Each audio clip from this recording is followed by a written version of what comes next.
The camera flash was blinding. Eliza Morgan smiled brilliantly, her arm intertwined with Nathaniel's as they posed on the red carpet. The premiere of his directorial debut had drawn Los Angeles' elite, and the air practically vibrated with excitement. "Mr. Morgan, how does it feel to be Hollywood's newest visionary?" the reporter shouted. Nathaniel's practiced humility emerged seamlessly. "I'm just grateful for the opportunity to share my vision," he said, his voice carrying the perfect blend of confidence and modesty. Another flash. Another question. "Mrs. Morgan, are you proud of your husband's achievement?" Eliza's smile never faltered. More than you could possibly imagine. Only she could feel how tightly she gripped Nathaniel's arm, tight enough to leave marks. Only she could see the flicker of uncertainty in his eyes when he glanced at her, wondering if tonight was the night everything would unravel. As they moved toward the theater entrance, Eliza leaned close to her husband's ear, her smile still dazzling for the cameras. "Just wait until they see what's really in your film, darling," she whispered. "I think they'll find it illuminating." The blood drained from Nathaniel's face, but the cameras kept flashing, capturing what appeared to be a loving moment between Hollywood's newest power couple. No one could see the tremor in his hand as he reached to straighten his tie. No one but Eliza. 3 years earlier. "Are you sure you don't want me to come with you?" Nathaniel asked, watching from their bed as Eliza packed her overnight bag. Eliza folded her mother's favorite cardigan carefully on top of her clothes. "I'll be fine. Mom just needs someone to help sort through Dad's things." She zipped the bag closed. It's been 6 months, and she hasn't touched a single drawer. Nathaniel nodded, his expression sympathetic. "Take all the time you need. I've got those meetings with potential investors anyway." He ran a hand through his dark hair, still disheveled from sleep. "Might be the break we've been waiting for." "I know." Eliza sat beside him on the bed. "You've worked so hard on this screenplay. Someone's bound to see what I see in it." His screenplay, a psychological drama about an artist who sacrifices everything for his craft, had consumed their lives for the past year. Nathaniel had quit his steady job at the production company to focus on writing full-time, while Eliza's work as a photographer kept them barely afloat. Their tiny apartment in Silver Lake was a testament to their shared dream, his framed film school diploma beside her photography awards, walls covered in storyboards and reference images. "I'll miss you," he said, pulling her close. "It's just 2 days." Eliza kissed him goodbye, breathing in his familiar scent of coffee and sandalwood. She had no way of knowing then that this mundane morning, this ordinary goodbye, would be the last normal moment of their marriage. Eliza's mother lived in Ojai, a peaceful 2-hour drive from Los Angeles. They spent the first day sorting through her father's clothes, deciding what to donate and what to keep. By evening, they were emotionally exhausted. "I forgot to bring my charger," Eliza realized, her phone battery at 12%. "Use your father's," her mother suggested.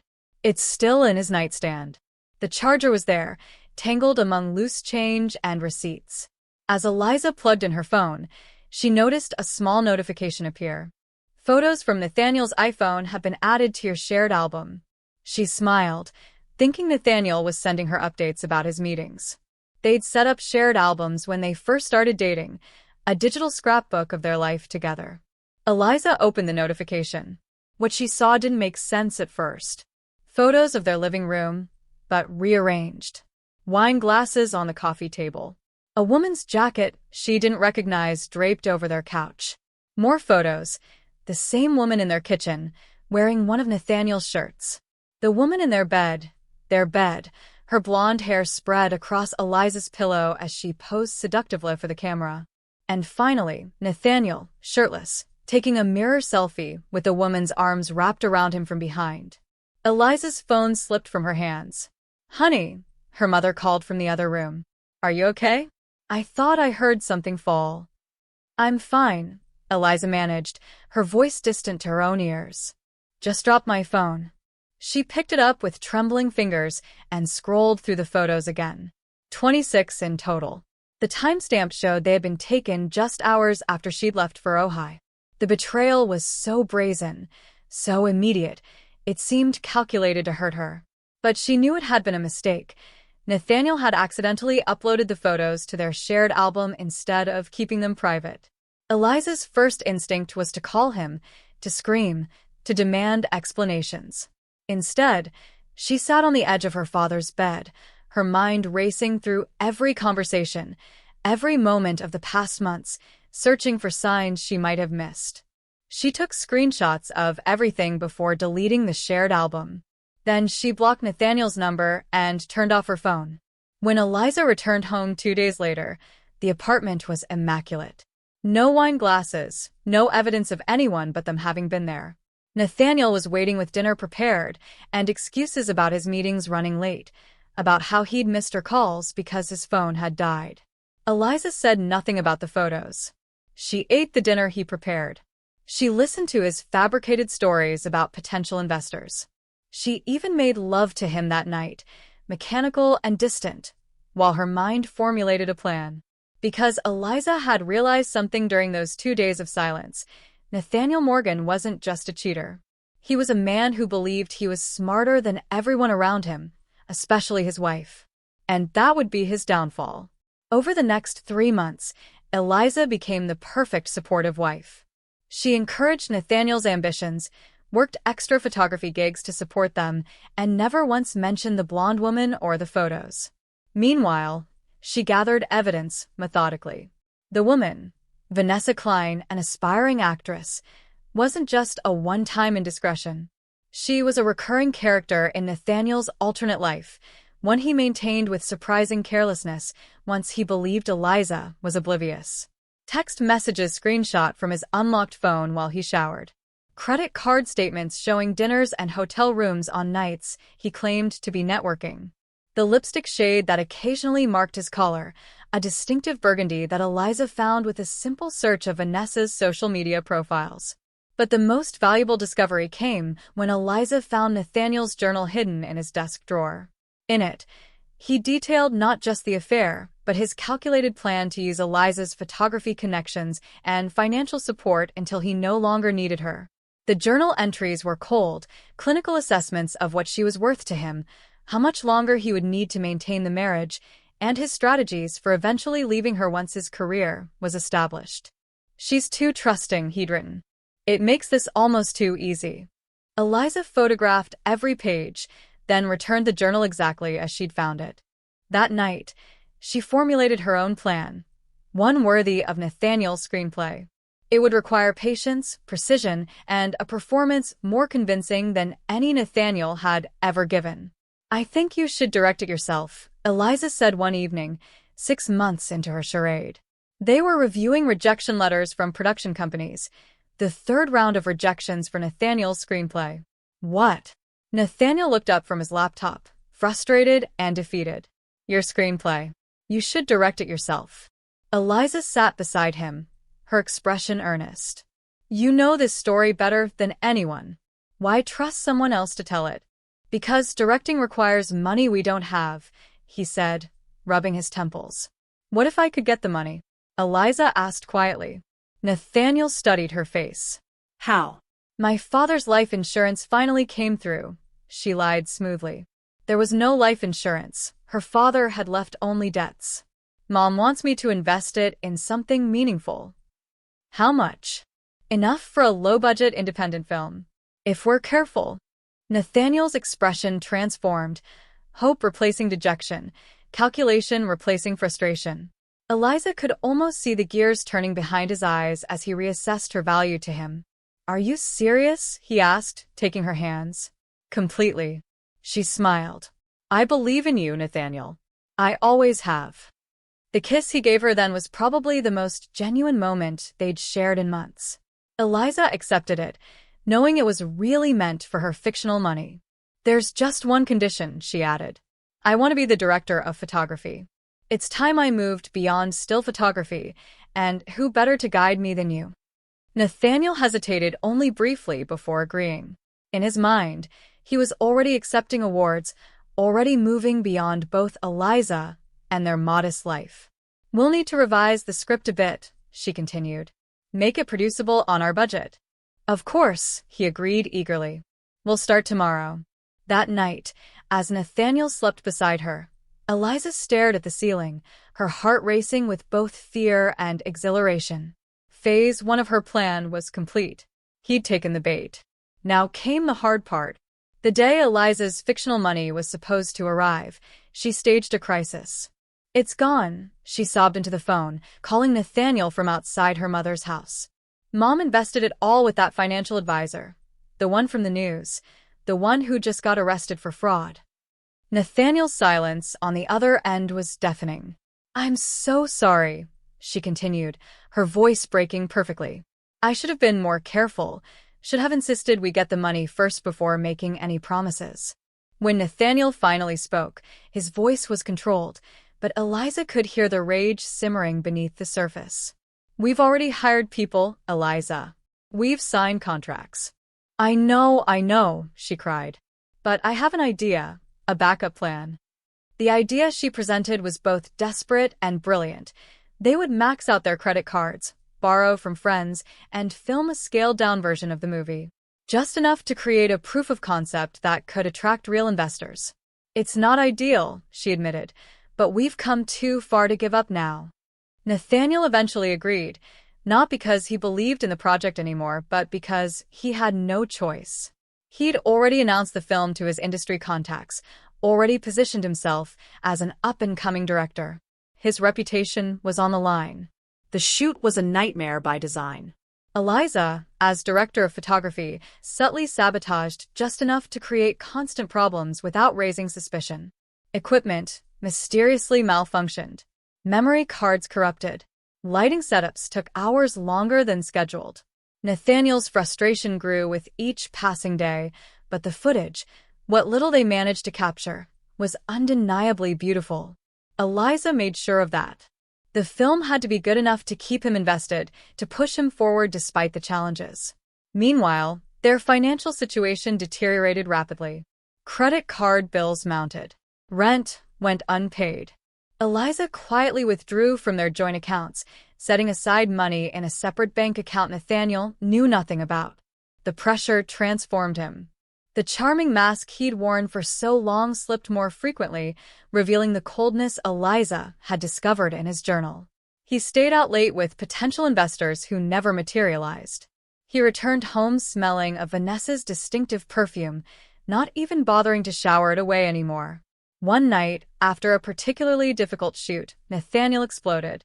"You're sabotaging me," he shouted, pacing their living room. "You've never believed in me, have you? You're jealous because you'll never be more than a second-rate photographer while I'm destined for greatness." Eliza stood perfectly still, absorbing every word, memorizing every accusation for later. When he finally exhausted himself, she spoke quietly. "I'm sorry you feel that way," she said. "But I'm still committed to finishing this film. We both have too much invested to walk away now." Her calmness seemed to unnerve him more than any argument could have. He left the apartment, slamming the door behind him. Eliza waited until she heard his car drive away before allowing herself to smile. Everything was proceeding exactly as planned. 3 months into production, with the film only half completed, Nathaniel came home with unexpected news. "I've found an investor," he announced, his earlier hostility replaced by barely contained excitement. "Someone who believes in the project enough to salvage it." "That's wonderful," Eliza said cautiously. "Who is it?" "Victor Landau." The name hung in the air between them. Victor Landau was an infamous Hollywood producer known for backing edgy independent films and for his questionable methods of selecting projects. "How did you manage that?" Eliza asked, her mind racing. Nathaniel's smile didn't reach his eyes. "Vanessa introduced us." The casual mention of his mistress's name, the first acknowledgement of her existence in their shared reality, was calculated to hurt. Eliza gave him the reaction he wanted, a flinch, a momentary widening of her eyes. "You know about Vanessa," he continued, watching her closely. "You've known for a while, haven't you?" Eliza nodded slowly. "Yes. Yet you stayed." He studied her as if she were a curious specimen. "Why?" "Because I believed in you," she said simply. "In us. In the film." Nathaniel laughed, the sound hollow and cruel. Well, you were right about the film at least. Victor wants to finance the rest of production and handle distribution. We start again next week with a proper budget. That's amazing, Eliza managed. There's just one condition, Nathaniel added, his tone suddenly businesslike. We need to rework the contract. Victor wants his own people involved in key positions. Understanding dawned slowly. You're replacing me. As director of photography, yes. Nathaniel didn't even have the decency to look apologetic. It's not personal, Eliza. It's business. Victor believes in my vision, but he needs professionals to execute it. I see. Eliza's voice was steady despite the storm inside her. And what about us? Our marriage? Nathaniel shrugged, as if the question were an afterthought. I think we both know where this is heading. But let's get through the film first, keep things civil. For the sake of my career. He emphasized the word "my" slightly. You'll still be credited as a producer. It's more than fair considering your limited contribution. In that moment, Eliza realized she had underestimated Nathaniel. She'd expected him to wait until the film was completed before discarding her. Instead, he was cutting her out now, while still expecting her to play the supportive wife in public. He was adapting her plan, using it against her. I need to think about this, she said finally. Of course. Nathaniel's tone was magnanimous, that of a victor feeling generous in triumph. Take all the time you need. I'll be staying at Vanessa's tonight. We can discuss the details tomorrow. After he left, Eliza sat motionless for a long time, her mind recalibrating, adjusting her strategy to this new development. Then she reached for her phone and dialed a number she'd saved months ago, but never used. Ms. Klein? This is Eliza Morgan. We need to talk. The meeting with Vanessa took place at a quiet cafe in Los Feliz, far from the industry haunts where they might be recognized. Eliza arrived first, securing a table in the back corner, away from windows and other customers. Vanessa appeared exactly on time, her confident stride faltering slightly when she spotted Eliza. She was younger than she appeared in photos, mid-20s at most, with the polished, hungry look of someone who'd been in Los Angeles just long enough to lose her illusions, but not her ambition. Thank you for meeting me, Eliza said as Vanessa sat down across from her. I almost didn't, Vanessa admitted, her voice harder than Eliza had expected. What could we possibly have to talk about? Victor Landau, Eliza replied simply. Vanessa's expression flickered. Surprise, then caution. What about him? I know he's agreed to finance Nathaniel's film. I know you introduced them. What I don't know is whether you understand what you're getting yourself into. If this is some attempt to warn me off your husband, this isn't about Nathaniel, Eliza interrupted. He's made his choice, and frankly, you're welcome to him. This is about Landau and his reputation for exploiting young actresses. Vanessa's defensiveness wavered. I can handle myself. I'm sure you think so. Eliza opened her purse and removed a small USB drive, placing it on the table between them. But before you commit to anything, you should watch this. What is it? Vanessa asked, making no move to take it. Unedited footage from Nathaniel's film. The parts he doesn't want anyone to see yet. Curiosity overcame Vanessa's suspicion. She took the drive, turning it over in her manicured fingers. Why would you give this to me? Why help me at all? Eliza considered her answer carefully. Because despite everything, I don't want to see another woman destroyed by men who view people as stepping stones. Something in her tone must have resonated with Vanessa, because the younger woman's expression softened slightly. I didn't know he was married when we met, she offered, the closest thing to an apology Eliza would get. I know, Eliza said. Nathaniel is very good at presenting only the parts of himself that serve his purposes. They talked for another hour, two women united by the common experience of Nathaniel's manipulation. By the time they parted, an unlikely alliance had formed, built on shared grievances and a mutual desire for justice. What are you going to do now? Vanessa asked as they stood to leave. Eliza smiled, a genuine expression for the first time in months. Exactly what I've been doing all along. Waiting for the right moment. 1 week later, Nathaniel's film resumed production with Victor Landau's financing. As agreed, Eliza was removed as director of photography, relegated to a producer credit that required nothing more than her name on paper. To Nathaniel's surprise, she accepted this arrangement without protest. She even agreed to maintain the facade of their marriage in public, attending industry events on his arm, smiling for photographers, playing the supportive wife. "I'm impressed," Nathaniel told her after a particularly successful fundraising gala. "I didn't think you had it in you to be so professional." "I learned from the best," Eliza replied, her smile never reaching her eyes. Behind the scenes, she was methodically implementing the final phase of her plan.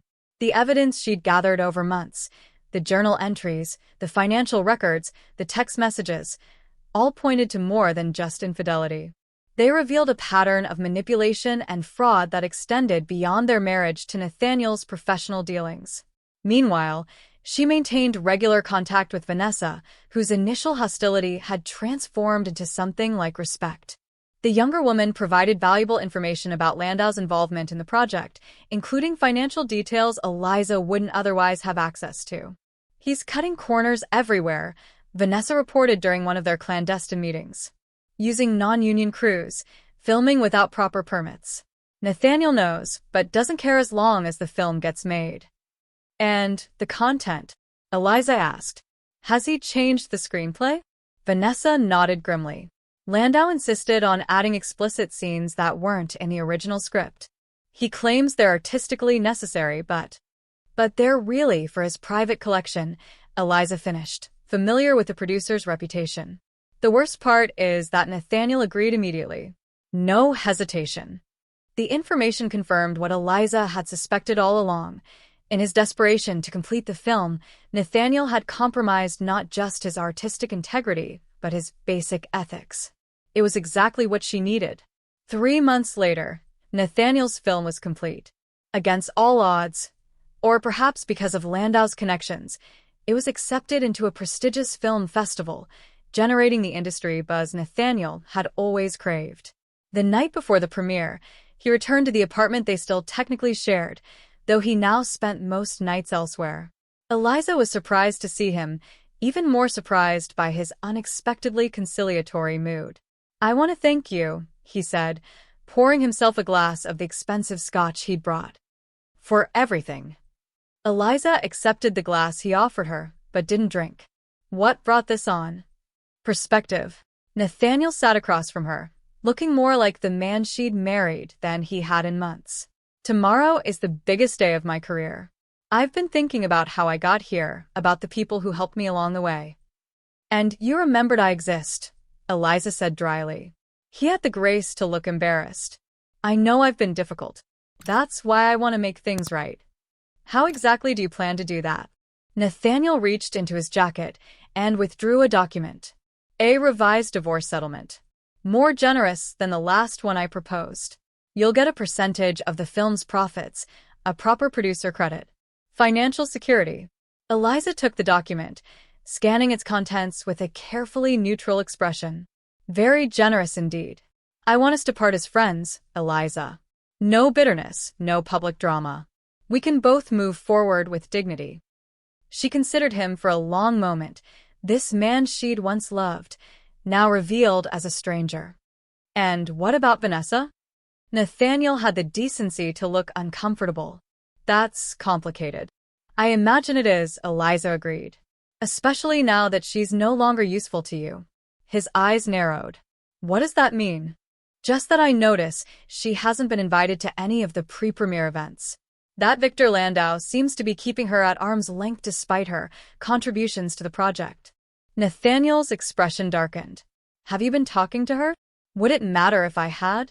Eliza set down both her untouched drink and the divorce papers. "The point is, you're offering me a settlement to keep me quiet and cooperative during your moment of triumph. You're afraid I might cause a scene, embarrass you in front of your new colleagues." "That's not." "It is," she interrupted calmly. "And, you know what? I accept." Relief washed over his features. "You do?" "Yes. I'll be the perfect ex-wife tomorrow. Supportive, dignified, invisible when necessary. Everything you need me to be." Nathaniel studied her face, searching for signs of deception, and finding none. Because Eliza's performance, honed over months of careful planning, was flawless. "Thank you," he said finally, standing to leave. "I appreciate your maturity about this." "One last thing," Eliza said as he reached the door. "I'm proud of you, Nathaniel, for following your dream, for creating something lasting."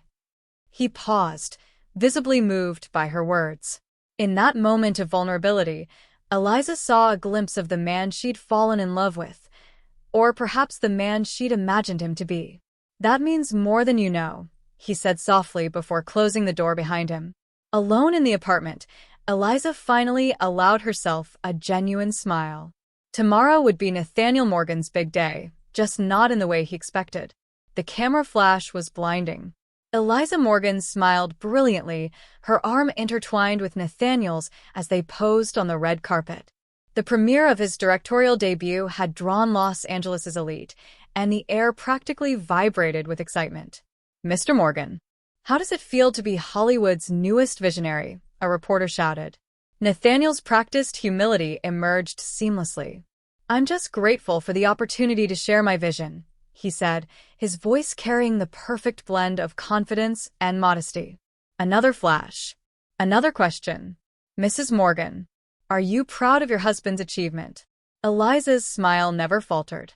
More than you could possibly imagine. Only she could feel how tightly she gripped Nathaniel's arm, tight enough to leave marks. Only she could see the flicker of uncertainty in his eyes when he glanced at her, wondering if tonight was the night everything would unravel. As they moved toward the theater entrance, Eliza leaned close to her husband's ear, her smile still dazzling for the cameras. "Just wait until they see what's really in your film, darling," she whispered. "I think they'll find it illuminating." The blood drained from Nathaniel's face, but the cameras kept flashing, capturing what appeared to be a loving moment between Hollywood's newest power couple. Inside the theater, they were seated in the center of the front row, the position of honor. Victor Landau sat on Nathaniel's right, while Eliza remained on his left. Vanessa was nowhere to be seen. As the lights dimmed and the festival director introduced the film with glowing praise, Nathaniel leaned toward Eliza, his voice a harsh whisper. "What did you mean outside? What did you do?" Eliza patted his hand reassuringly. "Nothing that wasn't already there, Nathaniel. I simply made sure the right version of your film was screened tonight." Before he could respond, the screen illuminated with the opening shot of his film, exactly as he'd created it. His grip on the armrest loosened slightly as the familiar scenes unfolded. For the first 30 minutes, everything proceeded normally. The audience was engaged, occasionally murmuring appreciation at particularly striking visuals or powerful performances. Nathaniel began to relax, convincing himself that Eliza's words had been an empty threat. Then the film shifted. Subtly at first, alternative takes of scenes, slightly different dialogue, minor variations in the editing. Changes only the filmmaker would notice. Nathaniel tensed beside her. "That's not my cut," he hissed. "It's better than your cut," Eliza whispered back. "Just watch." The alterations became more pronounced as the film progressed. Scenes Landau had insisted on including, exploitative, unnecessary moments of nudity and violence, were replaced with the more nuanced versions from Nathaniel's original screenplay.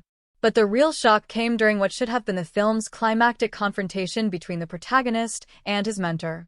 Instead, the screen filled with behind-the-scenes footage, Nathaniel directing, berating actors, arguing with crew members. His worst moments captured in unguarded detail. A collective gasp rippled through the audience.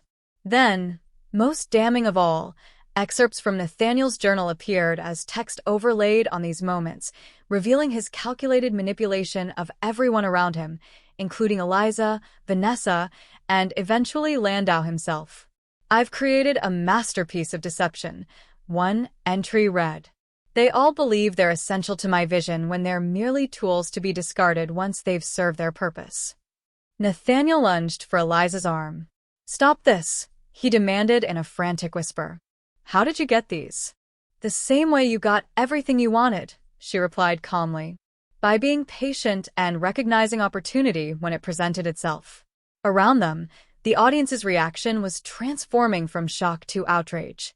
Landau had already stormed out, followed by several industry executives who'd been mentioned unfavorably in the journal entries.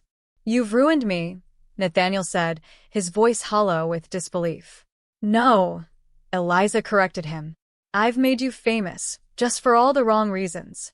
The final minutes of the altered film revealed the full extent of the corruption behind the production, the permit violations, the exploitation of crew and actors, the financial misrepresentations to investors. All documented meticulously through emails, text messages, and recorded conversations Eliza had accumulated over months. When the screen finally went black and the credits rolled, not the ones Nathaniel had created, but a simplified list acknowledging the true contributions of everyone involved, the theater remained silent for several long seconds. Then, unexpectedly, applause began. Not for the film as Nathaniel had intended it, but for the unflinching exposé it had become, a documentary about the darker side of ambition in Hollywood, with Nathaniel as its unwitting star. Critics would later call it a searing indictment of industry practices and a brave meta-commentary on the exploitation inherent in filmmaking. The festival jury would award it a special prize for Truth in Cinema. None of this was any consolation to Nathaniel Morgan, who sat frozen in his seat as the audience filed out, many stopping to stare at him with expressions ranging from contempt to fascination. Eliza stood, smoothing her dress. "I believe this concludes our business relationship, Nathaniel. The divorce papers are already with my lawyer. My version, not yours. I think you'll find them quite comprehensive." He looked up at her, the arrogance finally stripped away, revealing the desperate, insecure man beneath the carefully constructed persona. "Why?" he asked simply. "You could have just left. Why go to all this trouble?" Eliza considered the question seriously. "Because you didn't just betray me as a wife. You betrayed me as a partner, as an artist, as a human being deserving of basic respect. You treated our marriage as a transaction, my love as a resource to be exploited." She leaned closer, her voice soft but unyielding. "And because I wanted you to experience what it feels like to be played by someone you trusted, to be reduced to a stepping stone in someone else's story." As she turned to leave, Nathaniel called after her. "You'll never work in this industry again. No one will trust you after this." Eliza paused at the end of the row, looking back at him with genuine pity. "That's where you're wrong. Check tomorrow's trades.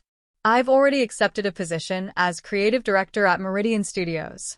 It seems there's a market for someone who values integrity in filmmaking." She gestured around the now empty theater. "This wasn't revenge, Nathaniel.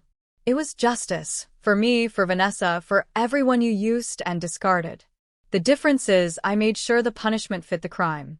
I made you famous for exactly who you really are." With that, she walked away, her steps growing lighter with each moment of distance between them. Outside the theater, Vanessa waited by a taxi, 2 suitcases at her feet. "Is it done?" she asked as Eliza approached. "It's done." Eliza nodded toward the second suitcase. "You found everything? Everything you said would be there." Vanessa handed her a small key. "The storage unit is emptied, and I transferred the files to the secure server as you instructed." And Landau? Left in a rage, already making calls to damage control. "But with what we've released tonight, I don't think even he can contain this." Eliza smiled, a genuine expression of freedom. "Thank you for your help. You didn't have to risk your own career for this." Vanessa shook her head. "After what I saw on that USB drive you gave me, after realizing what kind of man Nathaniel really is, I had no choice." She hesitated before adding, "Besides, your offer was more than generous. A legitimate acting role with Meridian, based on talent rather than connections? You earned that yourself." Eliza checked her watch. "Your flight to New York leaves in 3 hours. The apartment there is set up and waiting." "What about you?" Vanessa asked, genuine concern in her voice. "Will you be okay when the dust settles?" Eliza looked back at the theater one last time, then up at the clear night sky, endless possibilities stretching above the city that had nearly broken her. "I will be," she said with quiet certainty. For the first time in years, I'll be exactly who I'm meant to be.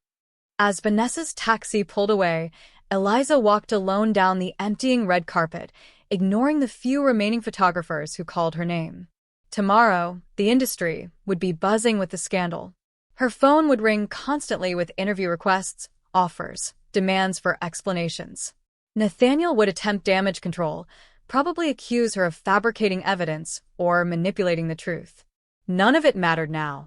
Eliza Morgan had written her own ending, not as a victim, not even as an avenger, but as a woman who refused to be written out of her own story. And that was worth more than any Hollywood ending Nathaniel could have imagined. And that wraps up today's story. Now we want to hear from you. Where are you watching from? Drop your city or country in the comments, and let's see how far these stories reach. If this story moved you or gave you chills, give it a like, share, and subscribe for more powerful stories. One last thing, rate the story from 1 to 10 in the comments. Your feedback helps us bring you even better ones next time. Thanks for watching. We appreciate you being part of this storytelling journey.